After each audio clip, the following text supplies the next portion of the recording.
He was born in a quiet paddock in Timaru, New Zealand, lanky, overlooked, and unwanted. But within a few short years, Phar Lap wasn't just racing.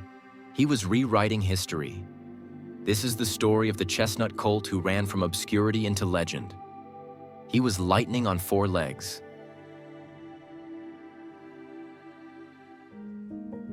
He wasn't bred to impress. He was barely noticed. He was born on the 6th of October, 1926, at Seadown near Timaru, New Zealand. A lanky chestnut foal. He had an awkward build, a blaze down his face, and little early promise.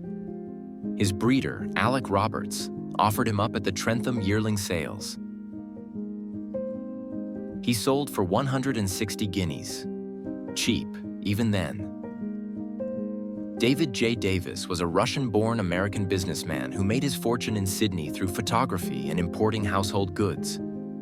Horse racing was a hobby, not a passion, and when trainer Harry Telford urged him to buy a gangly colt from New Zealand, Davis agreed, sight unseen. But when Phar Lap arrived, Davis was unimpressed. He refused to pay for training and instead leased the horse to Telford for 3 years, taking 1/3 of any winnings, if there were any. He was named Phar Lap, a name suggested by Aubrey Ping, a medical student with an interest in linguistics. It meant lightning, drawn from Thai. A nod to speed, perhaps, but the colt showed little of it at first. He arrived in Sydney thin, quiet, and underwhelming. His new trainer, Harry Telford, was the only one who believed he could be something. Telford couldn't convince Davis to invest in him as a racehorse, only as a leased gamble. Davis disliked the colt's appearance, but Telford took him in, trained him hard, and watched the bones fill out. Within months, Phar Lap wasn't the same horse. Back then, Australia was slipping deeper into the Great Depression. And in those lean years, people began to notice something unusual about the lanky chestnut. He didn't stop trying.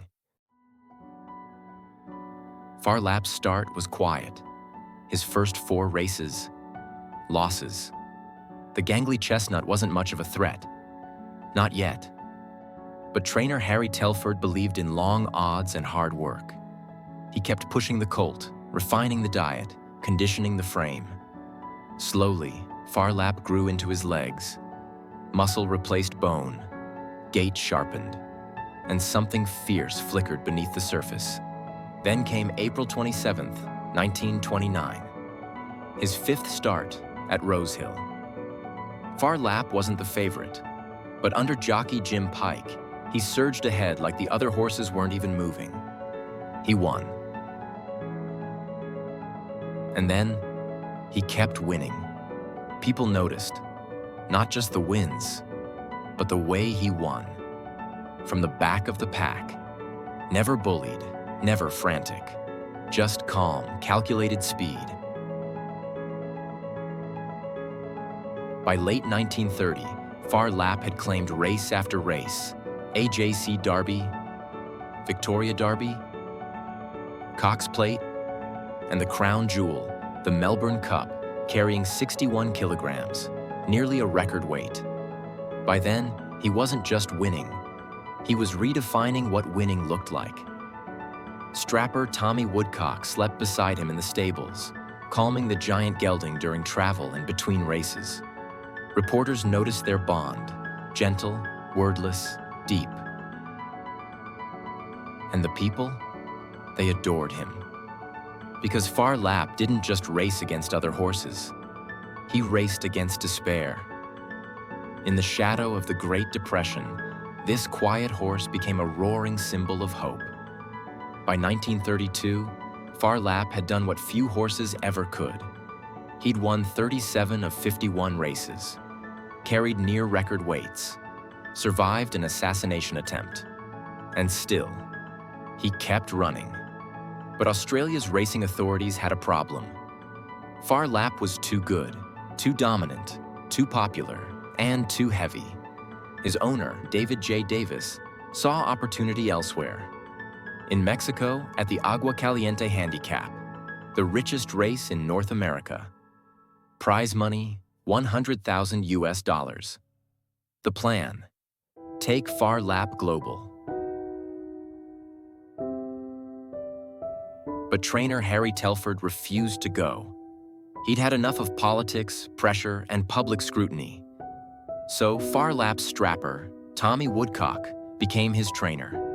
The man who slept beside him in stables would now guide him across oceans.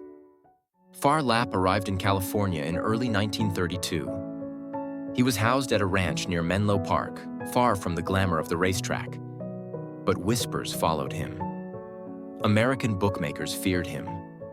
Rumors swirled that gangsters might sabotage the race, that jockeys might box him in, that the Red Terror was too much of a threat. Tommy was told to keep Phar Lap off the rails, to avoid interference, to watch for foul play, and then the hoof split. Phar Lap cracked his front right hoof during training a few weeks before the Agua Caliente. No one knew if he'd even make it to the starting gate. Farrier Jack Ball was summoned. Working late into the night, he fitted Phar Lap with a custom aluminum horseshoe, designed to absorb shock and reduce strain. A strip of medicated bandage was tucked beneath the sole, cushioning the injury just enough to let him gallop. It wasn't a fix, it was a gamble. March 20th, 1932. Agua Caliente Racetrack, Tijuana. 20,000 spectators. Hollywood stars, Mexican dignitaries, and one Australian horse with a cracked hoof and a nation's hopes on his back. Jockey Billy Elliott was told to lead from the start. But Tommy had other plans.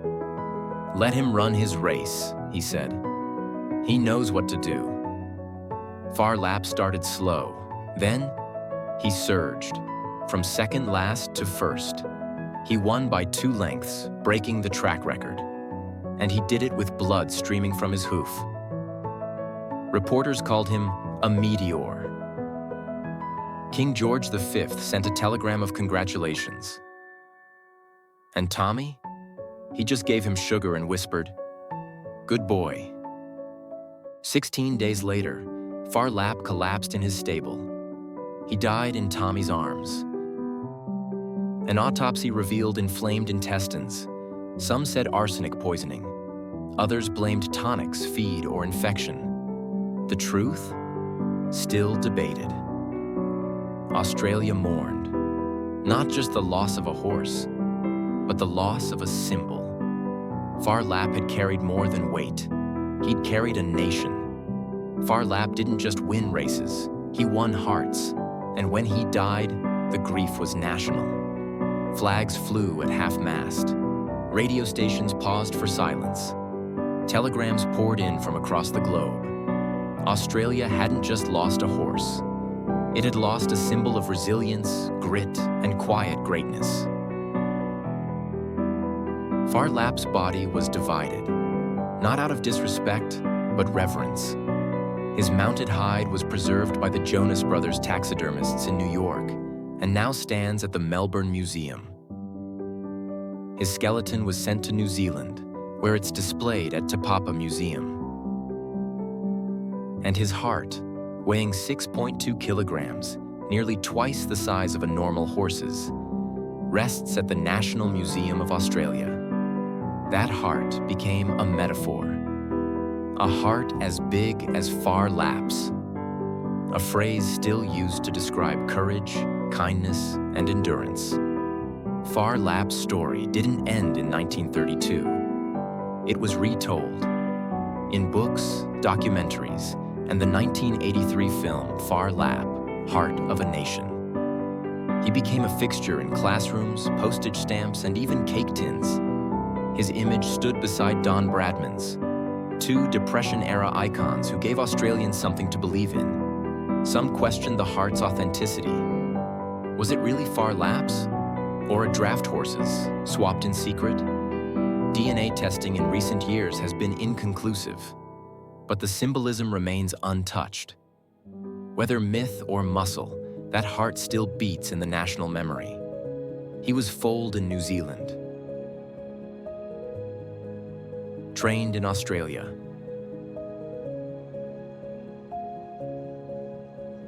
triumphed in Mexico, and mourned across the world. Phar Lap didn't speak, but he said everything we needed to hear about perseverance, loyalty, and quiet power. He didn't ask to be remembered, but he is. Not for the trophies he won, but for the hearts he carried.